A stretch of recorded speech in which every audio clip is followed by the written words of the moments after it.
Hello, I'm Christopher Lee. Welcome to Ghosts.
Welcome to Hobbs Manor, my friend. Please excuse me for calling you out at such a late hour. I trust you had a pleasant journey. Mark my words, you have an eventful time ahead of you. Allow me to introduce myself properly. My name is Dr. Marcus Grimalkin, and I have devoted my life to the study of the paranormal. It is time for me to decide once and for all whether ghosts are reality or fiction. I hope that you can help me to make this decision. My visit to Hobbs Manor, a house that is world famous for its ghostly activities, is the climax of my life's work. I came here to gather the evidence around me, the documents, films, and records that I have painstakingly collected over the years. Make use of the research material that you will find inside the house. You will have to look carefully for it, as objects in this house appear to gain a life of their own. Use my findings to make your own decisions. If you join me on my quest, you may be rewarded with great knowledge, but be warned, you may not like everything that you find.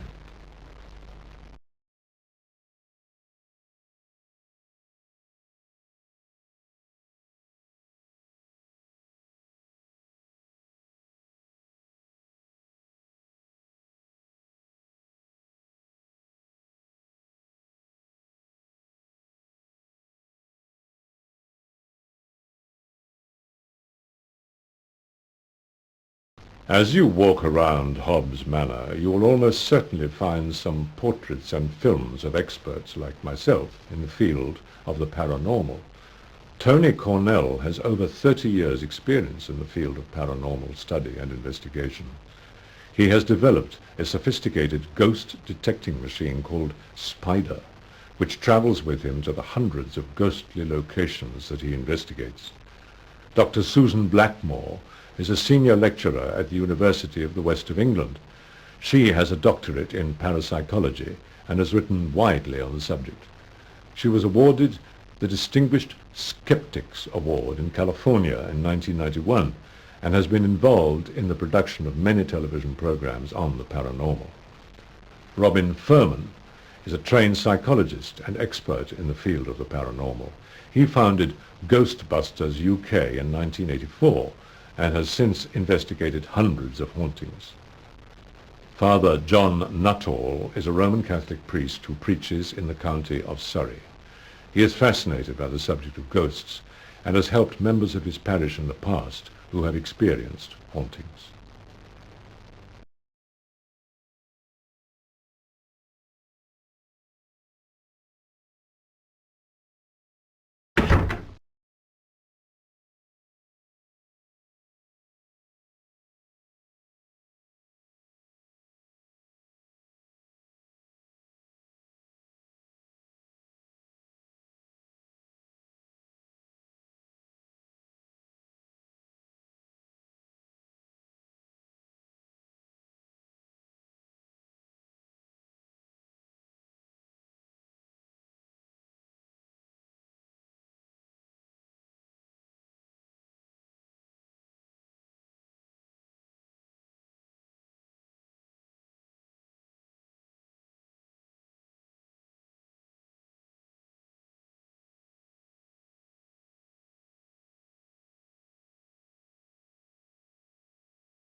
We approached the abbey, walking across the fields, over a fence, looked up, could see the abbey and what looked like a procession of monks, or hooded monks. Couldn't see any faces or anything, but there were definitely monks walking towards the abbey. At this point we heard a cough, which sent shivers down my spine, and as a group of three of us, we all turned and ran, and leaving the scene just as fast as we could. Having prepared yourself to actually believe that they existed, to actually encounter something and feel something, then gives you the exact opposite of saying they don't exist, it can't be happening to me, they don't exist at all. It's very difficult to get your mind around it.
Bettiscombe Manor is quiet these days, but it was not always so. The villagers in this lonely nook of the Dorset countryside still recall tales of a terrifying scream that was said to originate from a skull kept in the manor. In 1685, Azariah Pinney, the lord of Bettiscombe Manor, was banished to the West Indies for his allegiance to the Duke of Monmouth. A man of acute business sense, Pinney made good his exile and prospered in the God-forsaken colony accruing a vast fortune which was turned over to his heirs on his death. 2 generations were to pass before any of Azariah's kin dared set foot on English soil. It was his grandson, John Frederick, who returned to England in 1734 to reclaim the family seat in Dorset, bearing considerable riches and a Negro servant from the Isles. However, shortly after their arrival in the country, Frederick's manservant, Isaac, was stricken with a malady that racked his body for days and only eased when the wretched fellow approached death. It was on his deathbed that old Isaac, who had served the family well, pleaded with his master that he must be taken back to his homeland for burial. If not, a terrible curse would befall the manor and all who lived therein. A phlegmatic man, John Frederick was not given to superstition, and duly ignored his slave's dying wish, discreetly burying his body in the local churchyard. It was then that the howling came. At first, many thought it a prank played by schoolchildren, defying one another to remain in the churchyard after dark. But when one of the youngsters returned home, ashen-faced and shaking with fear after hearing a strange groan emerge from one of the graves, the games stopped, and few would enter the graveyard again. And the wailing continued, louder than ever, a wild, keening sound that chilled the soul and which could be heard for miles around. The villagers knew the source of the shrieking. But Frederick would not heed their desperate pleas, and refused to disinter the remains of his servant, and so the howling was joined by tremors and thunderclaps that shook the very foundations of Bettiscombe Manor. It seemed as if Isaac's corpse had risen from his defiled grave and was hammering angrily at the doors and shutters of his former household. If Isaac couldn't rest in peace, neither would his master. The din was appalling, but it had its desired effect. Almost. Finally, 2 sleepless months after Isaac's burial, John Frederick wearily succumbed to the inevitable and exhumed the body of his servant. In such haste was the deed done that Isaac's rotting head was rudely detached from his body. Yet rather than return Isaac's complete remains to the West Indies, Frederick shipped his body back for burial, but kept the skull as a ghoulish memento of his recent travails. The skull was deposited in the loft, and the lord of Bettiscombe Manor retired for an early night, comforted by the belief that he had done all in his power to appease Isaac's vengeful spirit, and a blissful silence descended upon the village once more. And so it stayed, until John Frederick's own death a decade later. However, the new occupant of the manor, William Thornton, had not been appraised of the skull's presence, and upon seeing its ghastly village, had it thrown into a pond behind the house. He instantly learned the error of his hasty actions, as an ear-splitting scream rent the air and drove him to the sanctuary of his manor. Quick were his neighbours to inform him of the nature of the cry, and the penalty for ignoring old Isaac's wishes. But Thornton was a proud man, and steadfastly rejected any attempts to retrieve the skull and let it defile his house again. No matter how much Isaac's ghost bellowed into the night sky or raged against the manor with his phantom fists, Thornton would not yield. Nor would he accept the accusation that Isaac's clamorous protestations were responsible for an unaccountable crop failure that year, or for the mysterious death of livestock in the region. It was to prove a fatal stand. On a bitterly cold January morning, the lord of Bettiscombe Manor was found in a state of collapse by the edge of the pond, dressed only in a sodden nightshirt. Driven mad with fatigue, his spirit had finally broken, and he had stayed up the long night, raking the pond for the accursed skull, to no avail. He spent the rest of his short, tormented life on a sickbed in the wing furthest from the pond, but he could not shut out the damnable screeching. Within a year of taking possession of Bettiscombe Manor, William Thornton, a man of rugged health and fierce temperament, was dead, having faded to a shambling shadow of his former self. After his funeral, held many miles from Isaac's former resting place, a handful of villagers recovered the screaming skull from the pond, stole into Bettiscombe Manor under cover of dark, and restored the dread relic to the loft, and there it languished, content and quiet, for well over 100 years, as each of the manor's subsequent proprietors wisely paid greater heed to the legend of the screaming skull than their ill-fated predecessors. Most would never visit the loft, lest they encounter Isaac's spectre in a less charitable mood. But when Bettiscombe Manor passed into the hands of Charles Pomeroy in the early part of this century, events took a bizarre turn. The new owner, a modern gentleman of liberal disposition, promptly removed the skull, now encrusted in dust and a curiously sticky residue, had it polished, and reinstated the grisly heirloom to a more prominent position in the household. It was a well-meaning gesture and an effort on Pomeroy's part to return some measure of dignity to the memory of a former resident of the manor. He could not have imagined what followed. On the eve of the Great War, a torrent of blood issued from the cracks in Isaac's newly veneered skull, staining the mantelpiece on which it stood, and the blood would not cease. So shocked were visitors to the manor that Pomeroy was forced to return the weeping artifact to the loft. There it remained, reportedly oozing blood, when the outbreak of war was imminent. Peace now reigns at Bettiscombe Manor, but should anyone ever be tempted to remove the skull from its adopted home, old Isaac's spirit will scream the place down.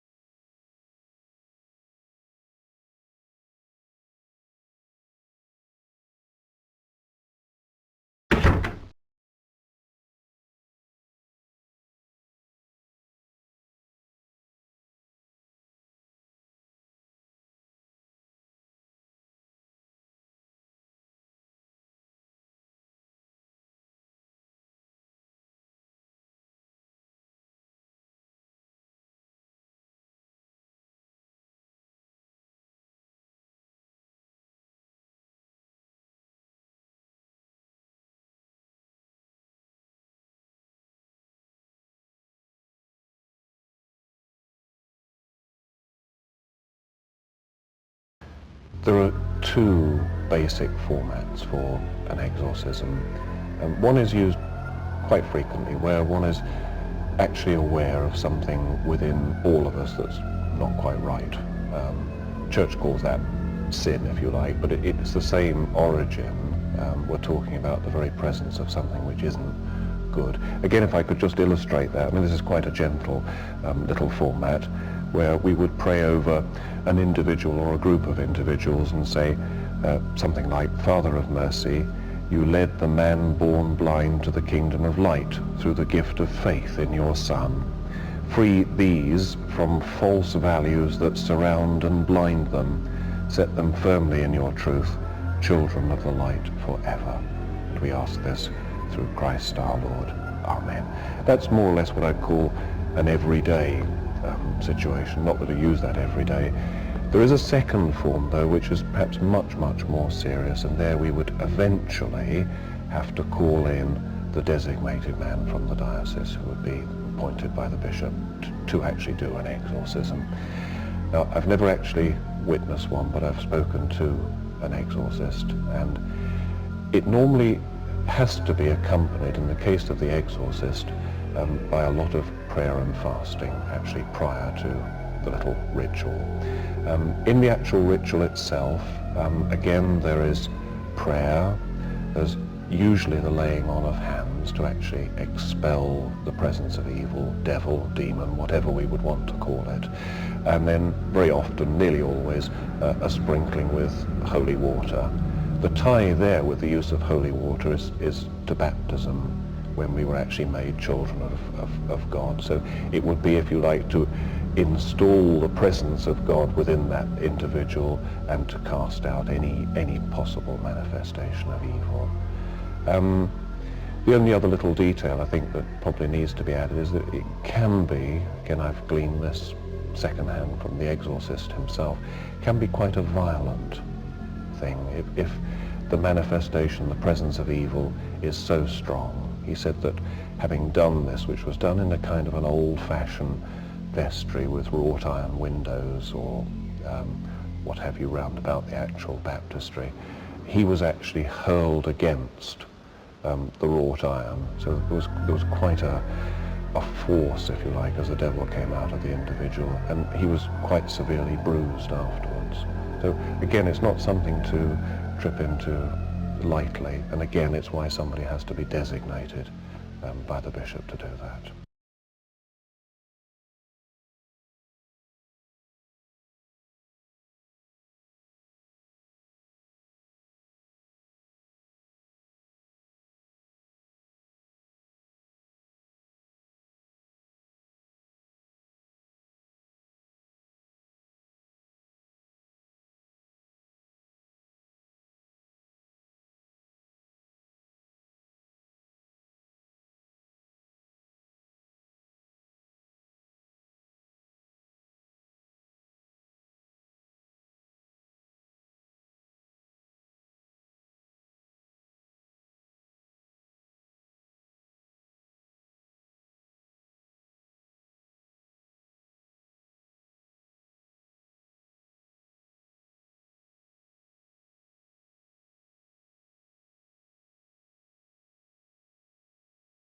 This diver's helmet belonged to Mr. Montague.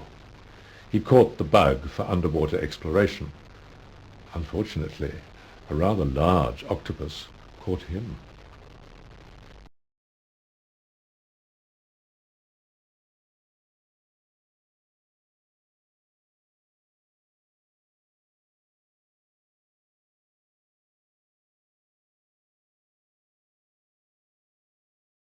Should you see a portrait fall from a wall, look carefully at the subject of the painting. This unfortunate person may soon be dead. Should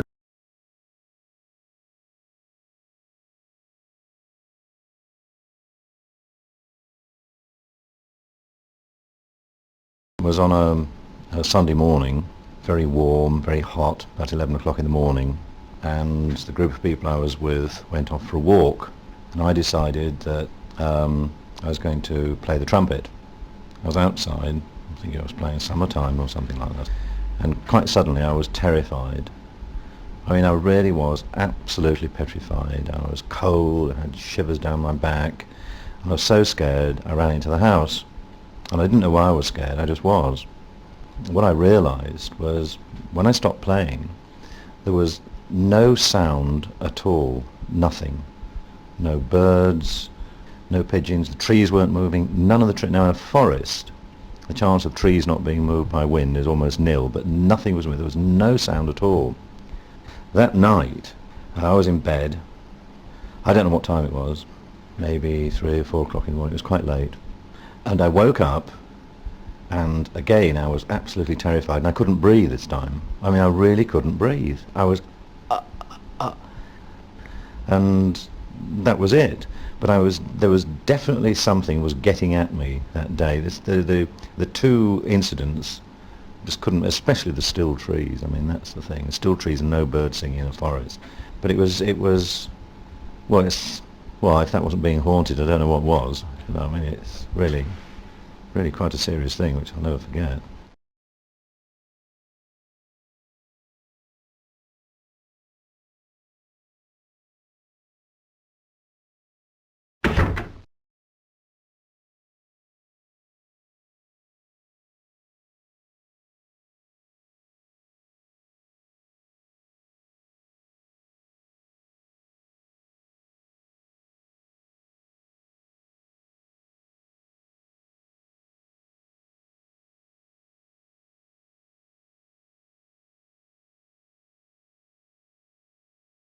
The case at the empty haunted church where the team and I went to look because we'd been told by various students and people that they'd seen figures moving in the gloom there. This particular church I didn't know existed, but when we went there, figures did move in the gloom. There were tombstones which had been disturbed. This strange mist filtered into the church. The atmosphere was intensely oppressive. That was probably the most frightening case that we actually went to.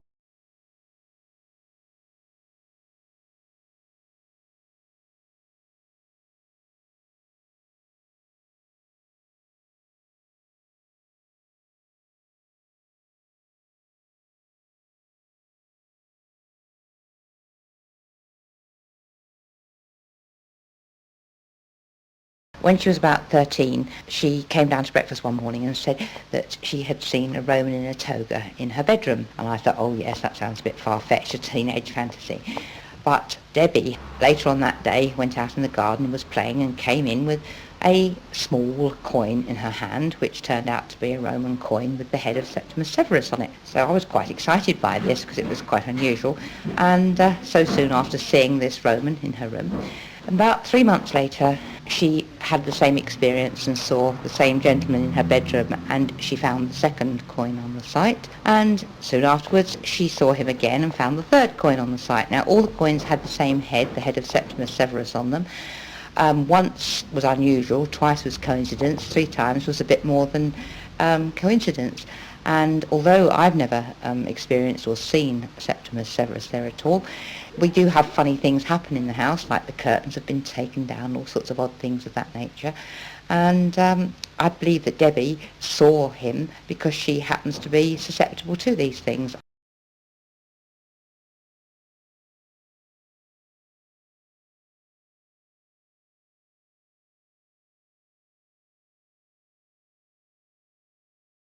Local vet Keith Michael has assured us that the cat will make a full recovery.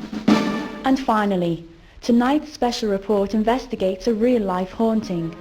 The residents of this 300-year-old house, set deep in the countryside of West Yorkshire, England, have been experiencing strange phenomena. An apparition of a woman, known as the Nanny, has been seen in various locations around the house, invariably carrying washing in her arms. Local historian Norman Reed told our reporter that local records show that a wet nurse lived here in the 18th century. Witness Mavis Hartley is convinced that the apparition she has seen is the spirit of this woman. We have arranged for Ruth Brewery, a woman with psychic abilities, to visit the house to give her opinion of the ghostly events. She has not spoken to the residents before and has been told nothing of the events. Ruth's visit to the house proved largely uneventful until she entered the small bedroom on the first floor. She made the following statement to our reporter after the event. As soon as I stepped into the bedroom, I felt a wave of oppressive cold come from the eaves and near the fireplace. I knew that this was a place where the spirit had slept. I didn't need to see her to know she was there. You've been watching Viewpoint. I'm Rhea Searcher. Good night.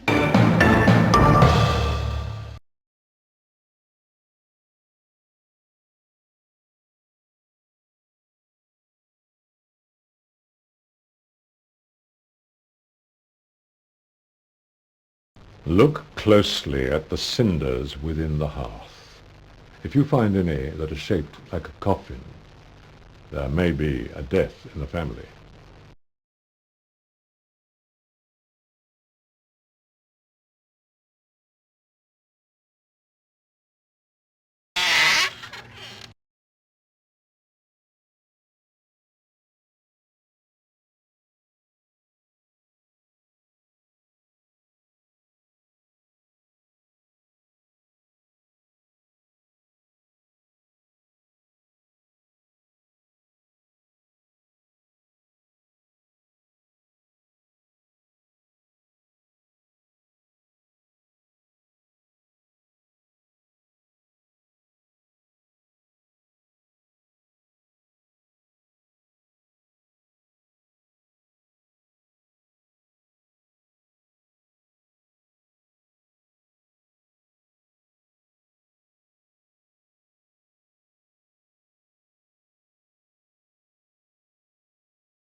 Where is she? No, no. I've tried to get out of the room and I couldn't.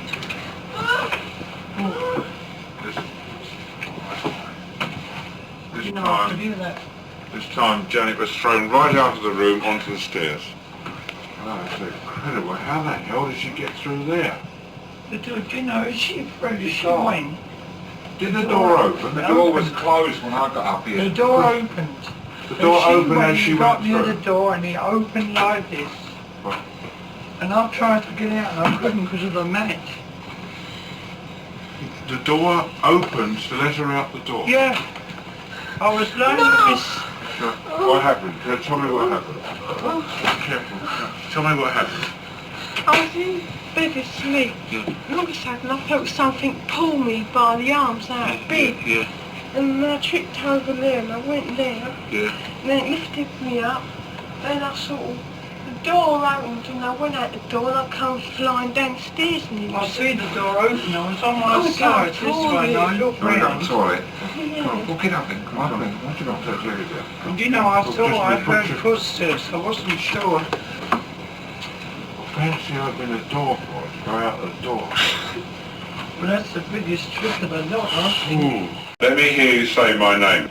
Come on, let me hear you say my name.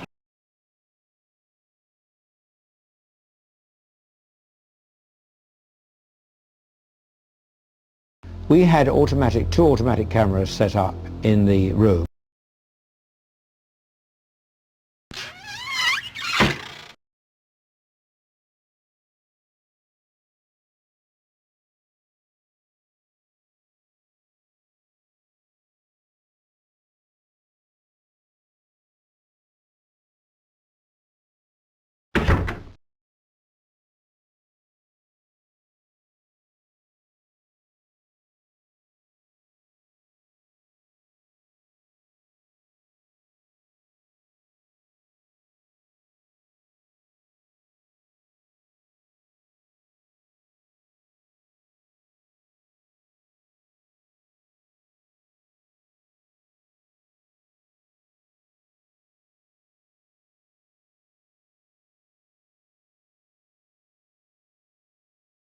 Are you sure you want to leave the house now?